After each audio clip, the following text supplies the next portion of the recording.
So good afternoon everyone. My name is Shilpa Bhatti and today we will be starting with the session on main strategy and your mains answer writing. Almost all of you are giving mains or attempting for 2025? 25 and mains this year anyone? Okay. So we will do a general discussion about how to move on in the next few months even if you are giving mains, right? Or if you are attempting for 2025, we will be doing both the things, right? So if I talk about,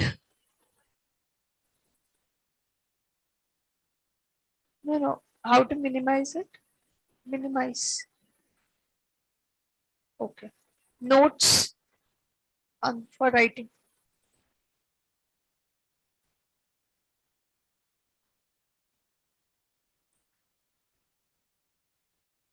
No, the board on which one?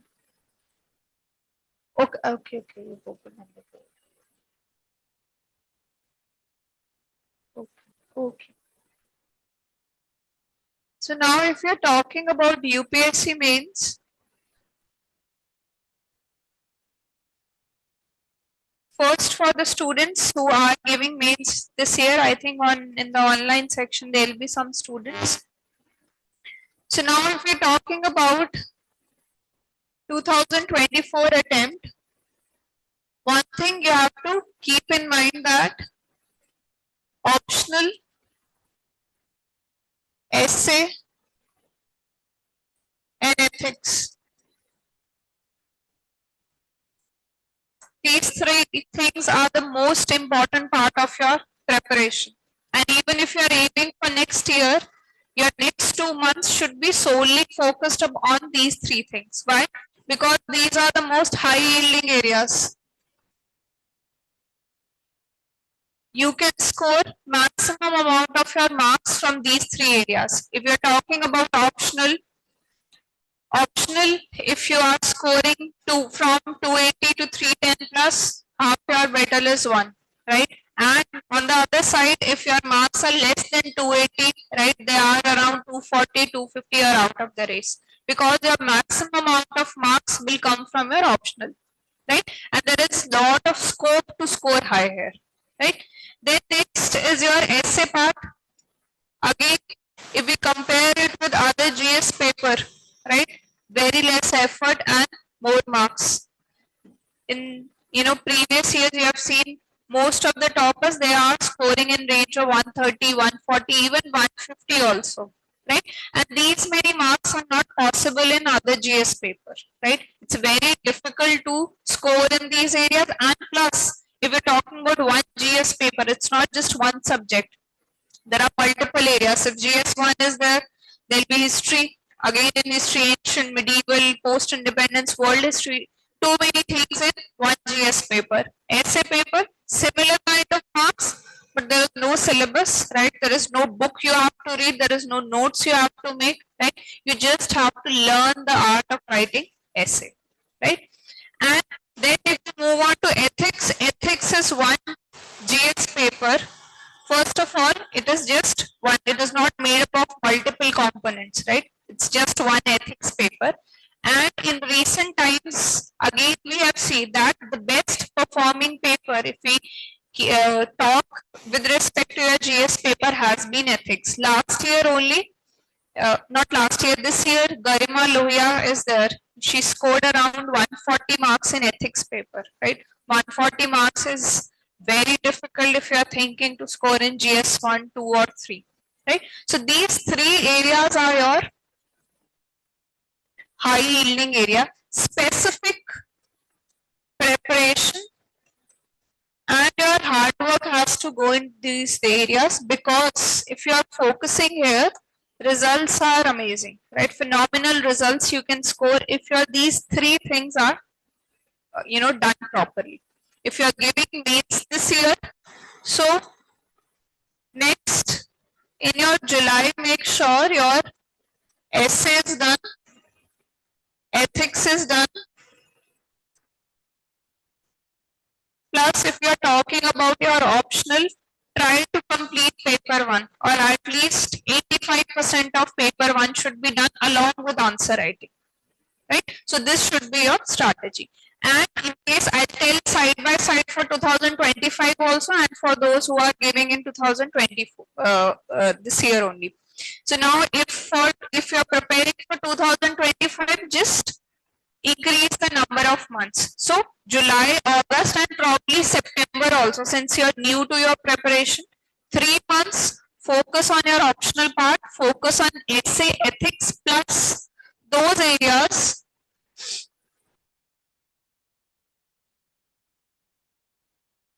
main specific topics which are not overlapping with prelims, right? Say in GS1, Indian society, world history, post-independence, GS2, governance, IR, GS3 is your internal security, disaster management, science and tech, and some areas of environment, right?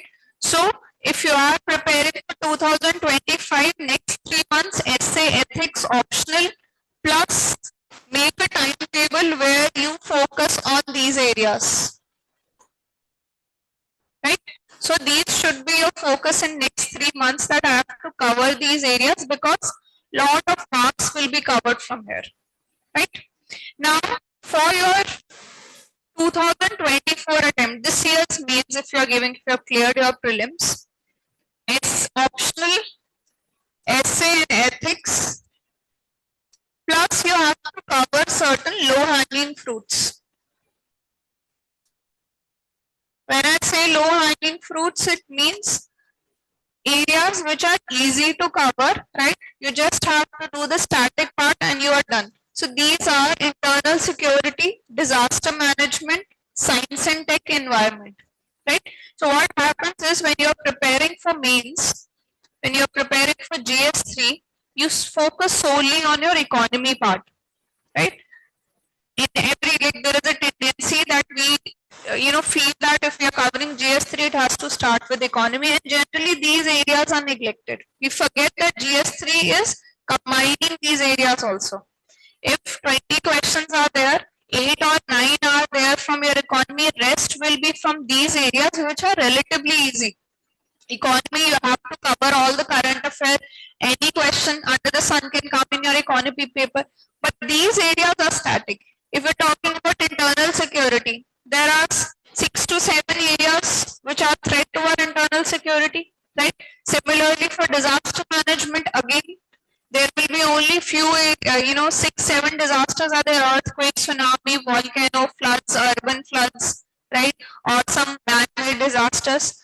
Apart from that, there is nothing extra which can come in the examination. There will be a permutation and combination of, if they had asked earthquakes last year, probably this year they might ask volcanoes or something which is in news. So these are small areas, right?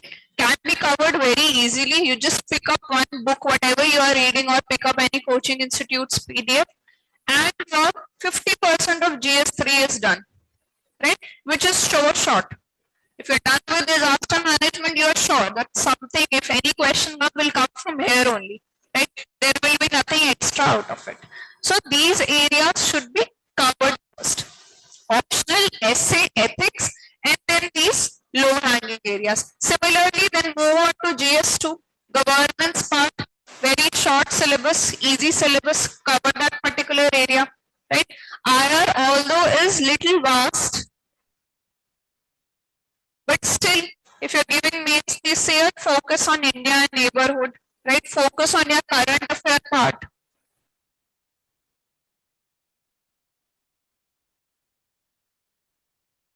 Right? And while you are covering your IR, keep on preparing short notes that, okay, if we are doing India plus any country,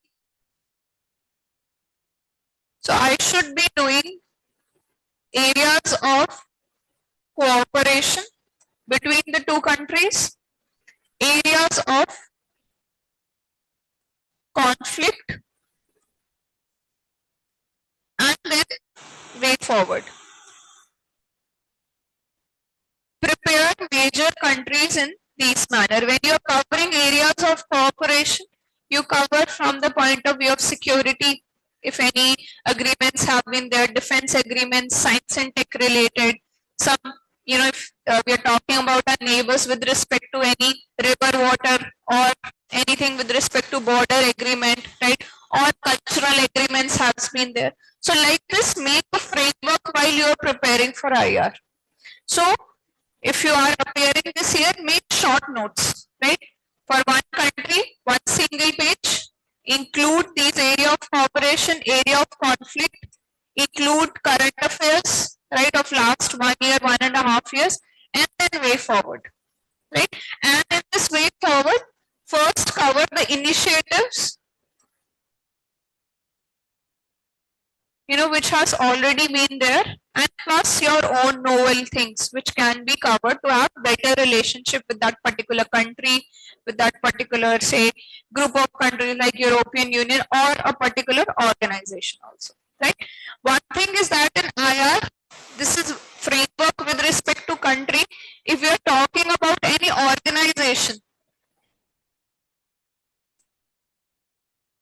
say for example, SARC is there, BIMSTAC is there, right? So like this, if we are talking about different organizations, again make a framework where you will see first what are the objectives, right?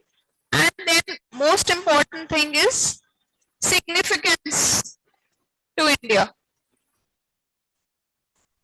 right?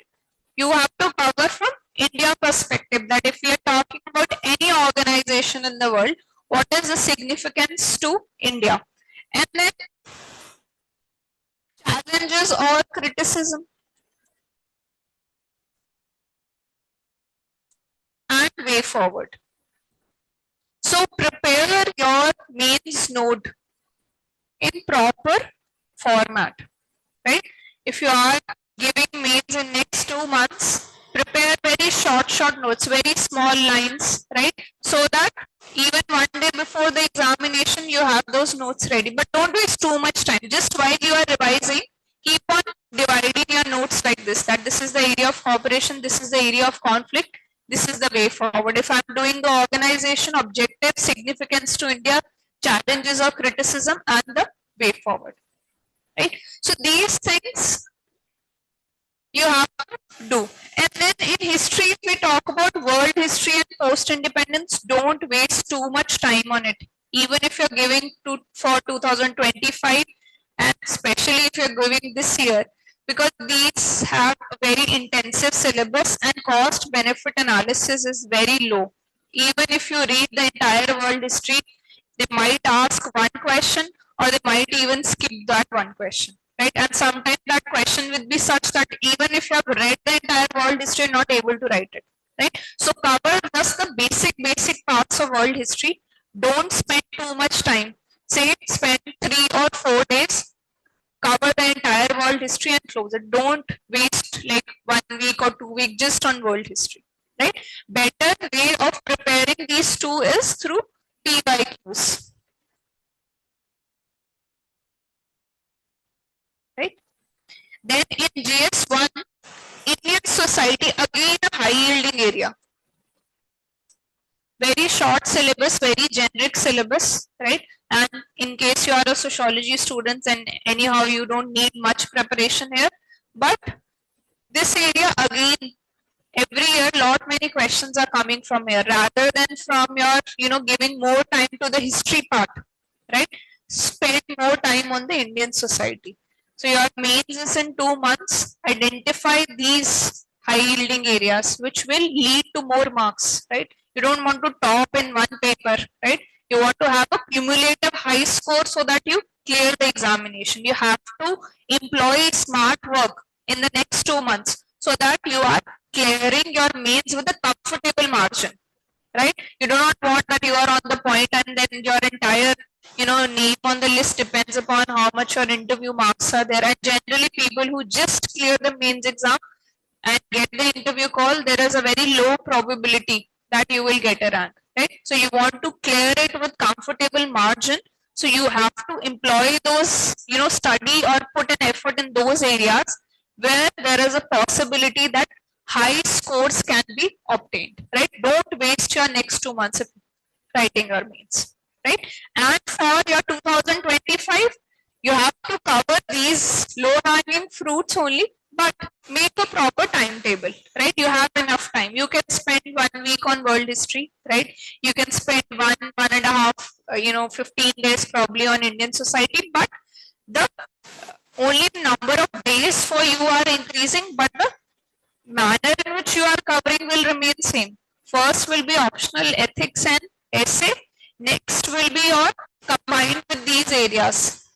Because as soon as December comes, right, or as soon as you move to January, usually it is habit of each aspirant, we stop studying for mains examination, right? So your next 6 months for 2025 attempt, so your next few months are deciding factor how your mains next year will be, right? Because after these 6 months, you will never get time.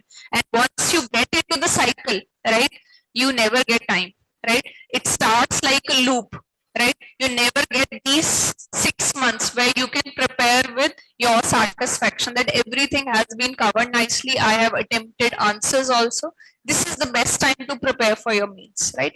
Anyhow, January till the May, you will be preparing for prelims only, right?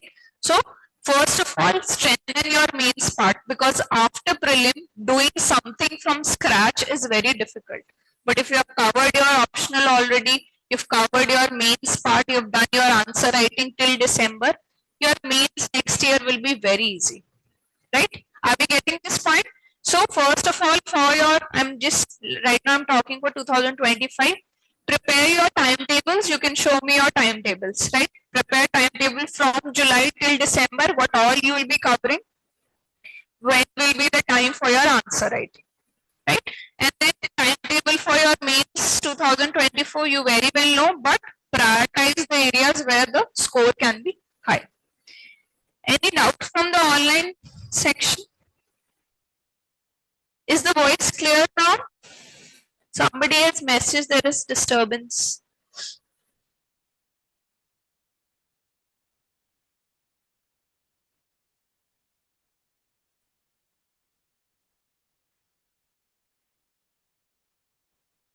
Is it fine?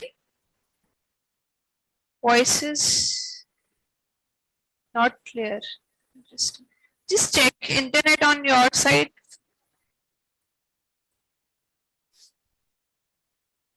Yes is for, is it clear or not?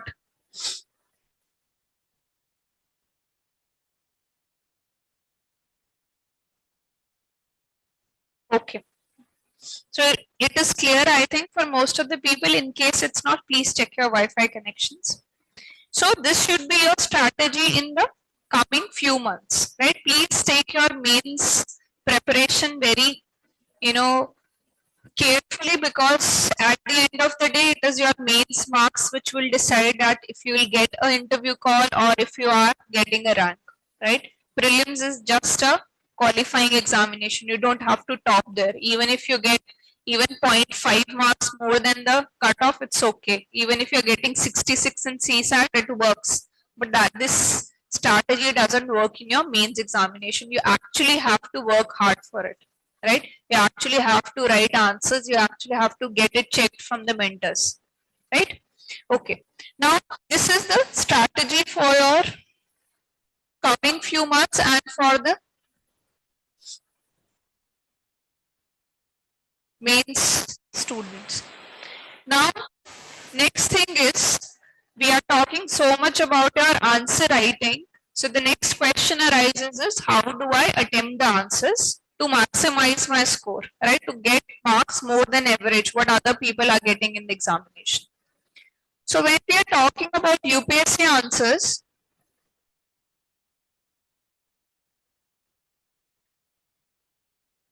your answer has three parts, right? This you might be knowing. Introduction, body of your answer, and conclusion, right? When we are talking about introduction, there can be different ways in introducing your answer. Either you can start with a definition, or you can start with the current affair news, or you can start with statistics. See, there is a question about caste system. Either you can define caste system. If there is a current affair related to that, say a person has been lynched or has been beaten because he drank water from upper caste pot or something, there are several news over few, every few months there will be some news about that. So you can cover that. Or if there is any statistics, NCRB releases statistic, committee report has released some statistics, right? You can start your answer from there. And always remember, your introduction should not be more than 1 to 2 lines. Introduction is just to give an idea to the examiner, just to open your answer. It's not the whole part of your answer. When usually if you don't have good answer writing practice, much of the word limit students, they exhaust in the introduction itself. The introduction itself is 1 paragraph long, right? So that is not the correct way to start your answer. Introduction should not move beyond your 1 to 2 lines, right? So the best way is to define. So if you are preparing for 2025, do one exercise. See whatever, if you are covering Indian society, so whatever terms which are given in the syllabus, right? Prepare your own short notes for just the definitions, right?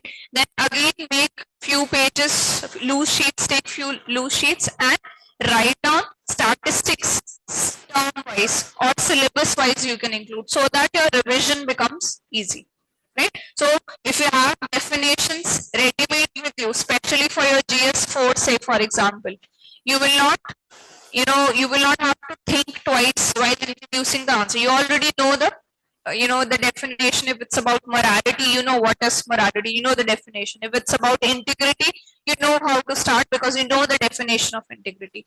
So if you are making notes from your own side for your next attempt, try to prepare definitions of the terms which are explicitly given in the syllabus, at least those ones, right? So these are the 3 ways in which you can start your answer. Then next comes your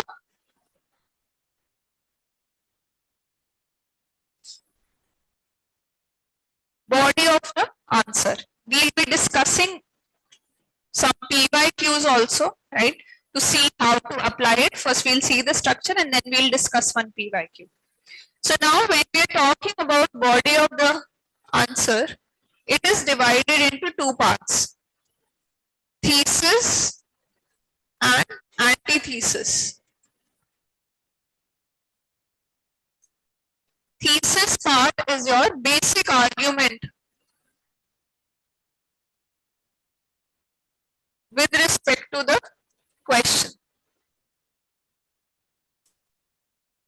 right? Whatever directly they have been asking, or you can consider as your positive aspect, right? Or say you are writing advantages of something or pros of something, right? So one side of the argument will be your thesis, right? I'm taking it as a positive aspect here. Then there will be antithesis. Now one thing you have to remember, they're asking, not asking, doesn't matter, answer has to be balanced, right? Even if they're not asking you to criticize something, you have to write the opposite part always in your answer, right? So here in the antithesis part, you will write criticism or challenges depending upon the type of question, right? Cons, disadvantages, right? So the opposite part will come. So there has to be a balance in your answer, right? Your answer should be bias free. which is one quality which is expected out of civil servants, right? You cannot be biased. That should reflect here, right? You should have an ideological balance in your answer. Doesn't matter what is the keyword, discuss, comment, critically analyze, but both the paths should be there, right? So both the sides of the coin you have to discuss. That will make your answer balanced. That will show the examiner that you know how to, analyze something from a 360-degree angle. It's not just you are biased. You see everything from every side, because that is the quality what they expect out of civil servant, right? That if a problem comes in front of you, you should be able to analyze it. That if I implement this policy, it will have advantages also, it will have some backlash also, and then at the end what I should be doing, right? So balance always has to be maintained in your answer. Now, after your thesis and antithesis is done, that is body of your answer, where you will address the main demand of the question. Next will be your conclusion, right? Conclusion is known as synthesis. Conclusion has to be solution oriented, right? Like Lord Buddha gave that madhyamik mark, the middle path, right? Where solutions have to be there. That okay, positive points are there, negative points are there. Now what to do? What solutions have to be there? So always make sure you are writing solutions at the end, right? Answer always has to be solution oriented. Even in chat, if you are writing essay also, always solution oriented. That is bare minimum thing expected out of a future civil servant. That not only that person can analyze the problem, right, but he can also suggest solutions to it. So always at the end, don't leave your answer open-ended, right? That you have given the argument and then abruptly the answer ends. Even one line, two line will be enough, right? But always end with solution. Always end with a way forward. Always end with something which can tell the examiner that not only you can recognize the shortcomings and the positive points, but you can also suggest ways to overcome it, right? Now, when we are talking about your conclusion, so there are different ways in which you can end. Either you can give novel solutions, right? Solutions from your side. You can write best practices from different Indian states, from any other country also, or you can write any committee recommendation, right? Say if you are writing ARC governance question, you can write something with respect to ARC recommendations, right? Or any other committee, say you are writing about your polity, this center-state relationship, from different commissions have been formed, Punche Commission, right? All these, whatever recommendation, just one recommendation you can write down in the way forward. So when I'm saying best practices, this exercise you can do. Say you are covering your Indian society or social justice, you are covering health part, right?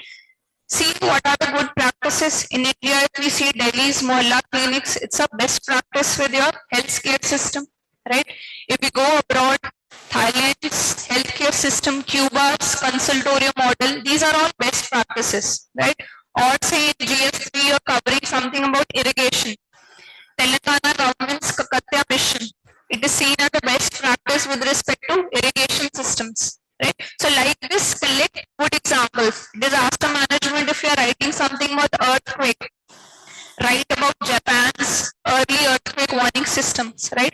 In Japan, so many high intensity earthquake comes, but their earthquake warning system and the ways in which they mitigate, right, the loss of life is very minimum. Recently only similar richer scale earthquake happened in Turkey and in Japan.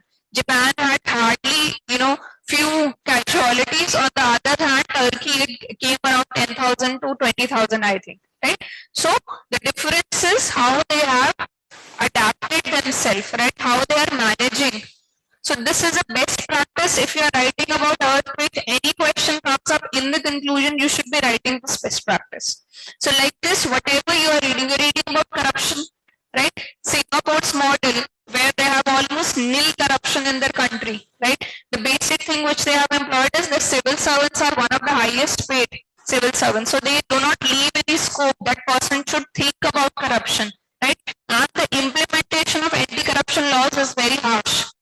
So these things can be there, right? So again, things are there. If we talk about Dubai, right? Dubai is almost, theft free, right? Even if a Dubai mall, if you have kept your purse and you are roaming there for 2 hours, 3 hours, and if you come back after 3 hours, nobody would have stolen your anything. Your purse will be like there without any kind of theft, right? Why? Because there, first of all, security system, CCT system is very strong. Secondly, if you are from outside and you indulge in any kind of crime there, immediate deportation is there. Then your very strict implementation of punishment and very quick implementation. Here, if you are a pickpocket, it will take years and years to get convicted. You will be out on bail. And even if there is a heinous crime like rape also, you will be out on bail. Right? So, stricter implementation, use of technology. So, for every topic, try to collect best practice. It adds weight to your answer. That I know what other people are doing, people in other states or other countries are doing. So I can also, probably if I get a chance to be a civil servant, I'll be thinking about these areas. Similarly, education.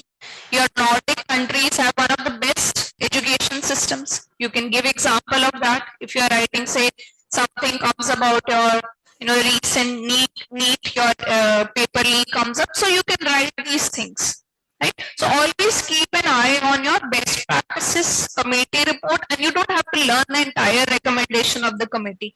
Just 1 or 2 important things that will be more than sufficient to differentiate an average answer from best answer. Right? Here you will just get 3 or 4 marks out of 10. Here you have capability of getting 6.5 to 7 marks.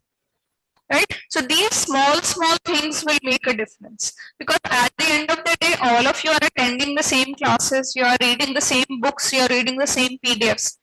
Change will happen in how you are expressing yourself, what extra you are giving to the examiner. That examiner has just checked one copy before you, and when he comes to your copy, he sees that something novel is there, something extra is there, right? That should reflect from your answer. Now, apart from introduction, your body of your answer, conclusion part, there are certain value addition areas also. So when we are talking about value addition, flow charts, diagrams, right? Say if the question is about caste system, right? You can just draw a diagram telling about the features of caste system, right? Some value addition can be there. Some diagrams can be made. Now diagrams are very important in geography. In a geography answer, if you're not drawing a diagram or a map, you're not writing a geography answer, right? If you're explaining sea floor spreading and there is no diagram indicating that particular thing, then the answer is very abstract. So usage of diagrams and maps is very important in your geography answers. Even in fact, an IR answer, rough maps can be drawn, right? So these small things will give you those extra 1 or 2 brownie points, and even if 1 mark extra you are getting, right, into 20 extra marks, right? 20 marks are a lot, right? So if you see the result, the difference of marks between top, 100 ranks is very small, 4 marks, 5 marks, 10 marks, and here we are talking about 20 marks, right? Difference will come here. Right? Why? Even if 2 friends are having same coaching, same material, one is clearing the exam, other is not, because there is value addition, right? These things will set your answer apart from other person, right? So these things you should keep in mind, and this will not come overnight, right? This will come only with practice. If you are preparing for 2025 and if you have still not started with answer writing, you're not really preparing for the exam, right? And there is always a myth, right, in the aspirants that once my preparation is perfect, right, once I've covered everything, then I'll start writing answers. That's a wrong approach, because preparation will not be perfect even one day before the exam, right? Even if you postpone the exam also, right, like happened this time in prelims, right, still you will feel that, oh, if I had 10 more days I would have the best preparation. The time never comes, right? So best time to start writing your answer is now only, right? You're done with 2 chapters, 3 chapters of polity history. See the PYQs, right? Start writing those, answers. Start from best way to start writing answer is from PYQs only. You don't need to join any test series in the initial times. PYQs will be the best way through which you can cover your answers, right? Are we clear here? Right? And for your mains who are giving mains this year, please join some test series, join some mentorship program. Every day practice answers, because otherwise it will become very difficult in the main stage. Main day, when you're giving your mains, it's very stressful, right? Every day you are having 2 examinations, right? So if you don't have practice right now, your knowledge might be top notch, right? You might have read lot many things, right? But main thing is implementation, that is writing answers. So if you by chance have not still started writing answers, please start writing it, right? Keep a stopwatch. Keep a stop. Is it audible or the voice went low? Is it audible for the online? Voice is not clear. Just 1 minute. The voice is not clear.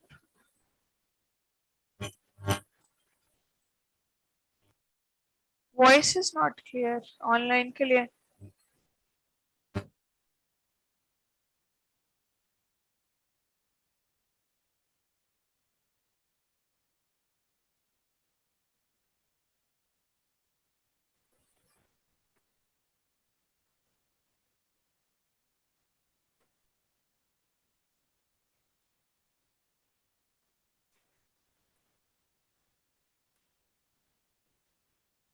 It is clear now for the online students? No, offline it's clear only.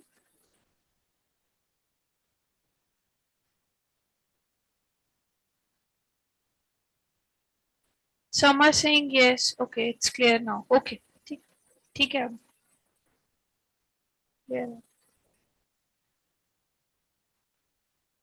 So these are the areas which you have to keep in mind about answer writing. And in this program's main strategic revision program, which which has all the components GS1, GS2, GS3, GS4. So if you have preparing for 2025 also, that's the best way, because in a timed manner, everything which is relevant for mains will be covered, your mentorship will be provided, your answers will be checked, and there will be your test series also. So it's a combination of your test series, classes also are there, and mentorship is also there. So even if you are preparing for 2025, you can join, because in a very quick manner, your entire mains can be done in next 2-3 months. Plus after that, you just have to do certain amount of self-study. So for 2025 also students, this is, you can join this program. And moving forward. Now,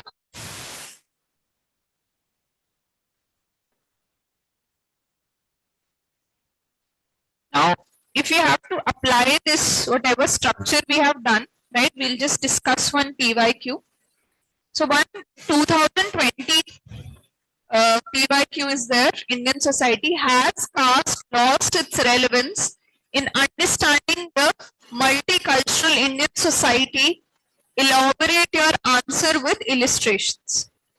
One thing you have to remember, in your answer, analysis has to be accompanied by example, validated by example or data.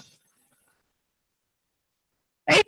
Substantiation is very important in your answer. Right?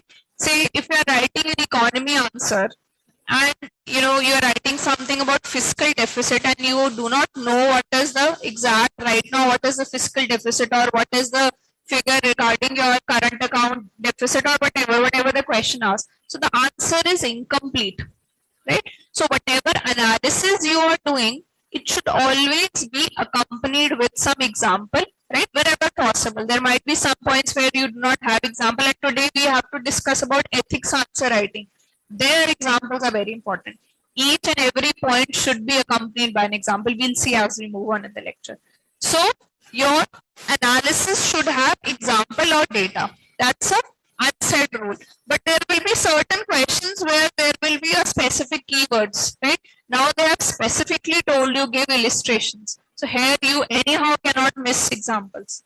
In other question also try your best that every point has certain validation, right?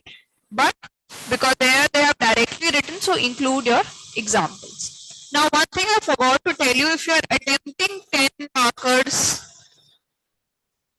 right, or your 15 markers, one thing you have to keep in mind that maximum points, maximum dimension will lead to maximum marks. UPSC is looking for more of breadth rather than depth, right? It's not that you pick up 2 points, right, and you explain them in detail and expect 6 marks out of 10, right? So write more points, but here what you can do is, since time is very less, you can write it in a short form, right? You do not need to write the whole sentence, right? You can skip it is RM, whatever the connecting words are there, you can miss that. So you analyze that particular point, right? Say you are writing causes of a particular phenomena. You just in 2-3 words you explain, and then you write that okay example. For instance, write this, right? But ensure that if it is a 10 marker, at least 6 to 7 points are there in your answer, right? We will see there are certain frameworks to generate points. We will see as we move on. So anyhow, so here in this question, they are asking if caste has lost its relevance. Now, introduction of this question simply can be defining what is caste system. It's a system of social stratification, right? Hierarchy is there, hereditary occupation, endogamy, right? And social mobility is restricted. So just define caste system. So like this today, if you're giving your mains examination, go back Indian society, whatever terms, communalism, secularism, regionalism, caste system, marriage, family, kinship, just write down one line definition so that any question comes up, your introduction is sorted. Or you can start this with any statistic, also your wish, whatever 3 ways we have discussed. Now moving to the body part, where we have discussed that there has to be a thesis and there has to be an antithesis. So now here they are asking, has caste lost its relevance, right? So now there are 2 ways. Yes, it has lost. No, it has not lost. So yes, it is lost means you are writing about the thesis, and antithesis is other part that no, it still holds relevance in the Indian society. So the thesis part will have that caste has lost its relevance. You can give a subheading and you can say due to many factors such as constitution, modern education, industrialization, urbanization, Indian society has given less consideration, or its relevance in the Indian society has gone down. Right? Now illustrations, you have to validate it. Now you can further divide it, right? That if you're talking about caste and economic sphere, we no longer have caste occupation. It's not that if I be belonging to, if say if a person is belonging to Kshatriya caste, then only he can join the army, right? That's not there, right?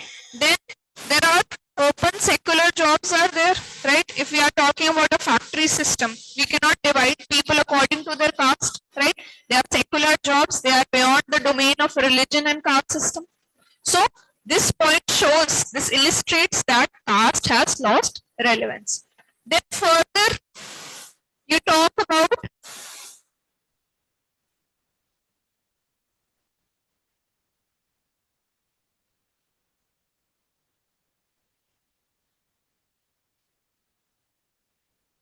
and endogamy, right? That there are intercaste marriages which are happening. So previously your marriages were related to your caste, but now that relevance is lost because people are going for marriages outside their caste also. Then caste and political sphere. Previously, politics, if you're talking about, or if you're talking about rulers, they used to come from Kshatriya caste, right?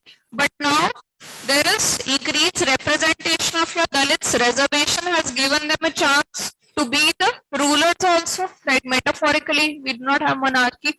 So, and your Dalit-based political parties are also there, right? So these examples, so we have taken a multiple dimensions, right? Always when you're thinking about anything, try to keep this in mind. PESTLE approach. Political, economic, social, technological, legal, environmental. This will help you generate points, causes, impact, consequences. Think along these lines. So now here in the thesis part, we've not just restricted ourselves to one component that okay, intercaste marriages are happening. No, we are discussing from the economic aspect also. We are discussing from the the marriage aspect also. We can write about the ritual sphere also here, that housing segregation is no longer there. Previously, what used to happen is Dalits used to live outside the boundary of the village, right? Now we have flat system, we have houses where you do not ask for your caste. You have money, you buy it, you can pay the rent, you can live there, right? So these dimensions we are then political angle we have discussed. So more number of points should be there. A holistic example should be there from each domain, right? Now,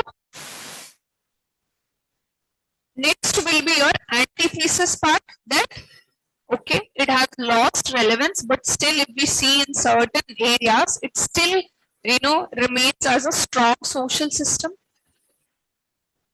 Here you can write about your caste. Again, similar parameters which you used in the thesis, here you will use that caste and economic sphere. Priests are still Brahmins. Manual scavenger is still a Dalit. You will never find a Brahmin engaged in a manual scavenging, right? So, okay, rarely some example might come up that okay, a Dalit has been a priest. Very rare, one or two example, but you can see that still there is a relation between caste and occupation. Then caste and ritual sphere. When we talked about that, okay, that slide I think got missed. That intertining is happening, housing segregation is not there. But on the same side, caste violence is there, right? You will find out every now and then some lower caste person had water from upper caste pot, or in your North India, it is a practice that in your marriage procession, the groom, he rides a horse, right? And in North India, it is strictly reserved for upper caste. Dalit groom cannot ride a horse, right? So it is done with a perspective that if you are riding a horse, you are at a higher level, right? So there have been so many news where Dalit groom, he rode a horse in his marriage procession and he was beaten because of that. So every now and then you will find out Dalit related violence or rape of Dalit women, right? So these things are happening, which still says that your caste is holding relevance. Then there is a statistic also. There is a report which said that 27% of the population, it still engages in untouchability, right? So again, it says that there is relevance of caste in Indian society. Then endogamy, if you're talking about, census 2011 says that intercaste marriages are just 5% of the total marriages in India.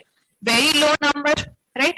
Then your honor killings are happening. Even if there is an intercaste couple, there will be honor killing. So which tells that people still hold importance, that there has to be marriage within the caste. In fact, Dr. Ambedkar in his book, he says that only way, the best way in which we can eliminate caste system is by intercaste marriages. Over the time, if we encourage intercaste marriages, we will realize that caste as a system will weaken and ultimately get destroyed. The whole purity of caste system is maintained to marrying within caste only. Why it has, from your Rigvedic period to 2024 also today, if someone is, looking for bride or groom, they are looking to marry within their caste only because of this only. Caste has remained strong because of marrying within themselves. Purity of caste has been maintained. So through these examples, you can tell that your caste is still holding relevance. Then again, political sphere, even if in Panchayati Raj institutions there are, reservation given to Dalits, right? Mostly it has been seen they are bogus candidates, right? They are servant at some upper caste place. He will tell that, okay, you fight election, power remains with the upper caste only. Then in our parliamentary system, MPs or MLAs, right? Very less representation, and mostly they are fighting only on those seats which are reserved, right?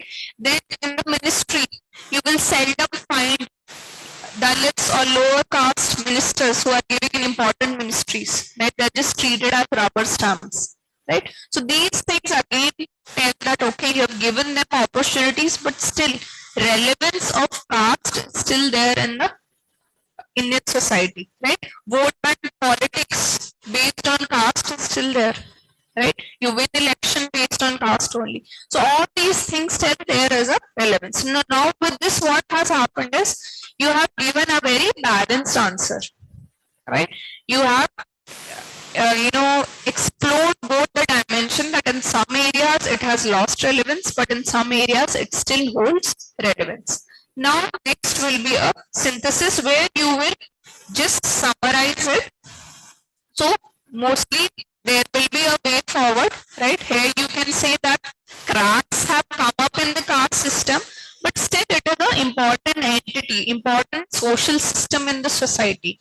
So to eradicate it, you have to increase the education, you have to increase awareness, right? Proper implementation of reservation system, proper representation has to be there, right? Proper implementation of SC/ST Prevention of Atrocities Act, so that Dalit violence is not there, right? So these will be certain measures very quickly you will write down, and in the same manner which I have written, very small lines I have written, you can replicate in your answer also, because in exam you won't have time to write full line.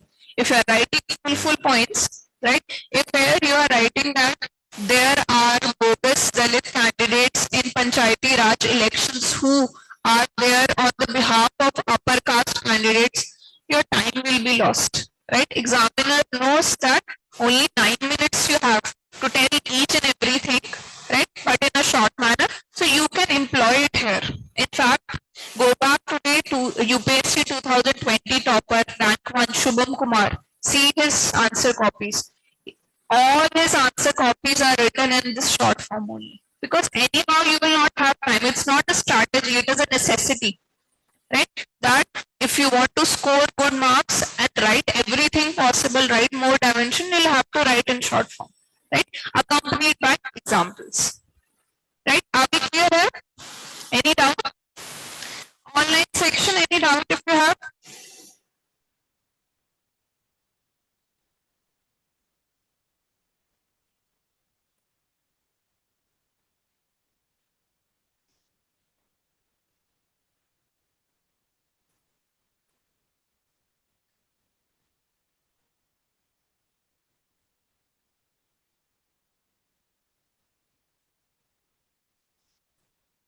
Okay. So now this is the way you attempt answers. So now more or less your answer writing pattern will remain same for all the GS subject, right? But subject to subject, minor tweaking here and there might occur, say in your history, right? If you are introducing, there is no definition, there is no current affairs. So say if there is a question about your Gupta age architecture, so introduction can be, you just write down that, okay, Gupta dynasty spanned from this time period to this time period, right? So pick up the time period and just start your answer with this, right? Because definition is not there. History answer, thesis, antithesis will not be there, right? Because you don't have to argue, it's about facts. History answers are descriptive, they are not analytical. Here, just one point you have to keep in mind is that your timeline is correct, right? You're moving properly year to year. You're not jumbling the time periods, right? If say they have asked you about your, early Stone Age art, they are asking, so start from Paleolithic and then you move forward, right? It's not a Neolithic you are writing at first and at the end you are writing your Paleolithic. So just timeline you have to take care of in your history answers. In your GS2 part, Indian society, similar thing. Geography answer, similar thing. But geography, you have to make sure you have maps or diagrams with you, right? Then moving on to GS2, similar things are there. Introduction, body, thesis, antithesis, conclusion. But certain value additions you can do. So in your GS2 answers, you can write your Supreme Court judgments, right? That's a very important value addition. You're writing about, say, they're asking you about right to privacy, right? Quote the relevant Supreme Court judgment, Puttaswamy versus Union of India, right? They're asking about freedom of speech, Shreya Singhal versus Union of India. They're asking about same-sex marriages, right? And you have to write about decriminalization of 377, the Page Johar versus Union of India. So collect important Supreme Court judgments to quote in your quality answers that will enrich them, right? So these are small things which will lead to better answers, right? Then rest, governance, again same things, but in governance answer, in your way forward, try to quote something from ARC, right? So ARC report, just one recommendation. Say if there is an answer about e-governance, you just check the ARC, and in fact online if you go, lot many institutes have given the gist of all the ARC reports. Just pick up one line. Examiner doesn't know if you have read the entire ARC, right?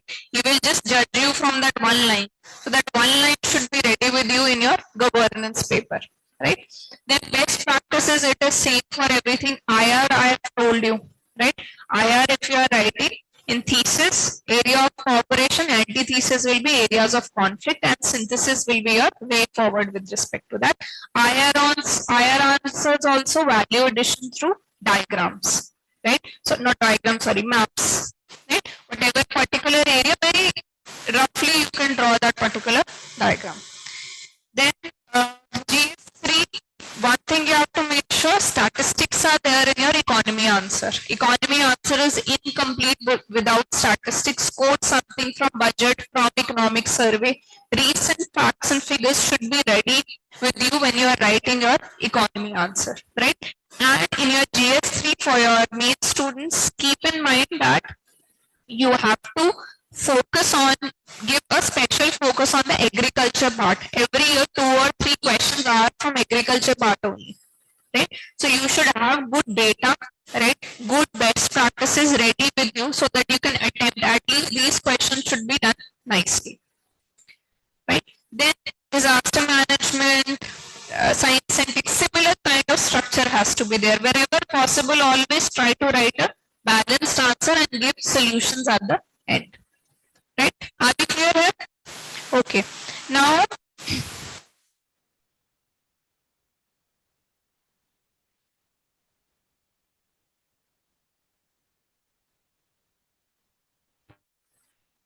I think if the quality is poor in the online section, I think the video is getting recorded. It will be released on YouTube, so you can watch it there wherever the areas are missing.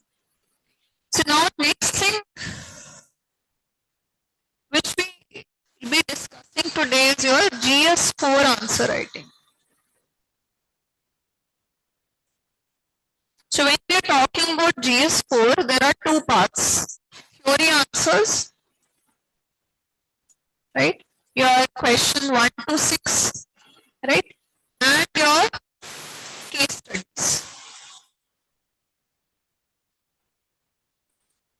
So in your main strategic program, essay and ethics part will be covered by me. Today we'll just see the gist of ethics, right?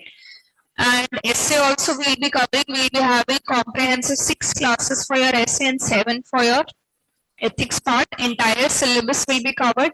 In your essay part and ethics, PYQs will be covered. In class answer writing and brainstorming sessions will be there. So that at the end of this module of essay and ethics, you will be very confident about your writing skills, at least for these two areas, right, which are very high scoring. Now, if we talk about GS4 theory part, now there will be certain changes when you are writing your ethics answer, little bit change. Introduction,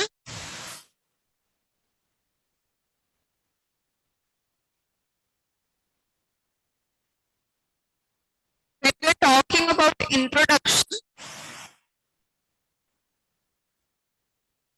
mostly it will be your definition based.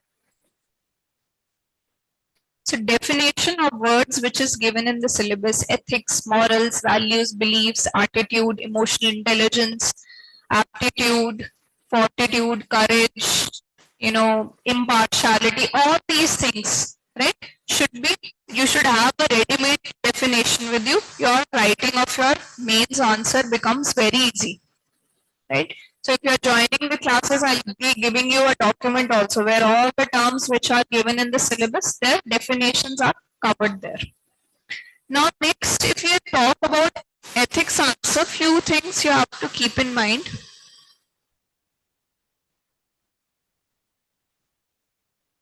Ethics answer, will come on to the structure. Ethics answer is incomplete without examples. Each and every point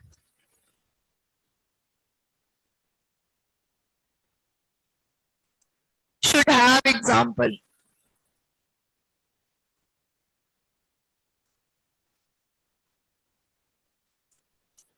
Now example can be from life of a leader, any personality,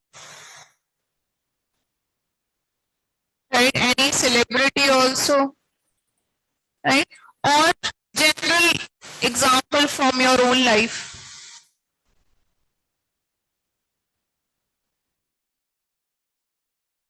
Every point should be accompanied with an example, that is for sure.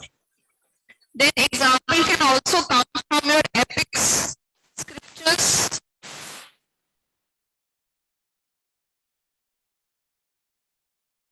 Mahabharata, Ramayana, right, Panchtantra, Buddhicharitra. So examples can come from there also.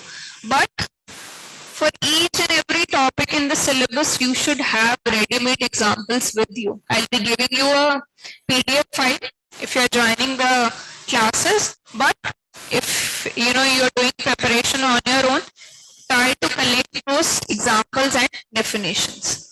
Now, next is your theories. Integrating of theories. If you're preparing for 2025, if you're not sure about these theories, you'll read when the classes are there.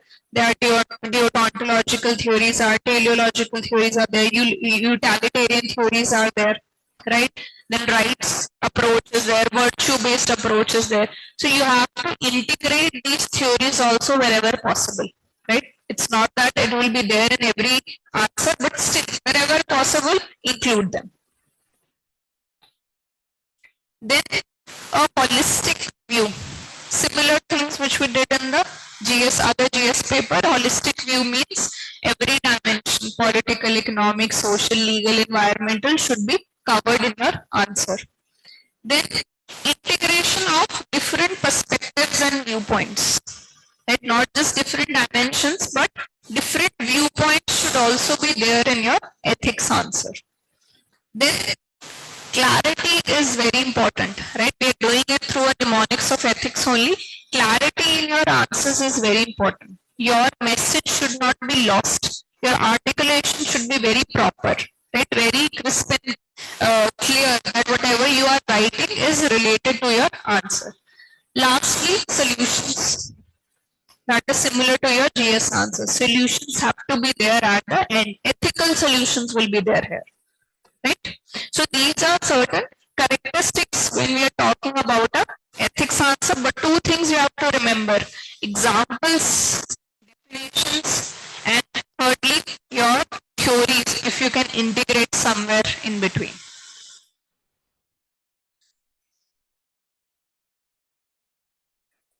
Yes, so this I have written. So if you are writing any point, we'll see when we'll discuss on PYQs, analysis, accompanying accompanied by example, real life, even historical examples can come. Then your theories, right? Wherever possible.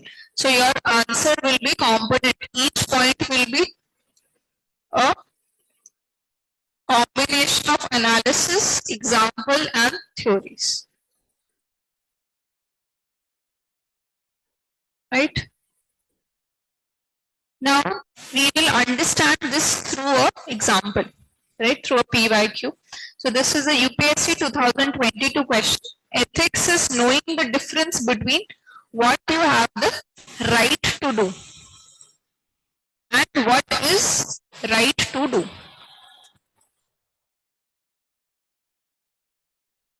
So rights you have versus right thing to do. Right? So now here the keyword is ethics. Right? Definition, introduction will be your definition.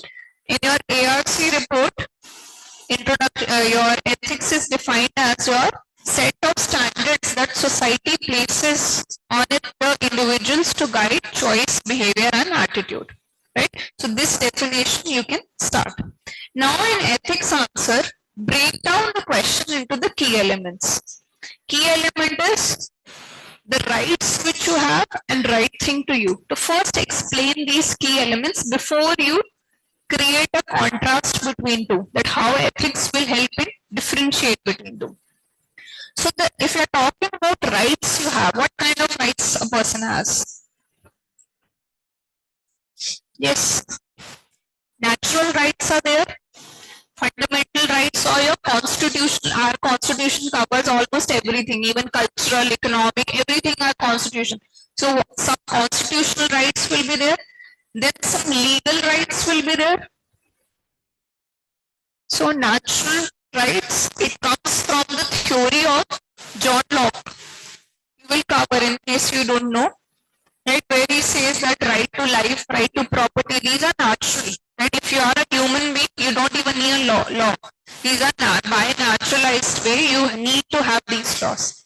Right? Then your constitutional rights are constitutional, covers almost everything, economic, social, cultural, everything is covered. And then there is legal rights. So very briefly, you will discuss that if we are talking about rights, what we have, these are the three rights which a person has.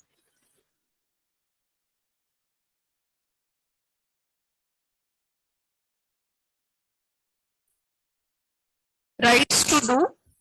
So I've explained this in detail, that what are naturally endowed rights are there. Then constitutional rights are there. I've given an example, like your right to equality is there.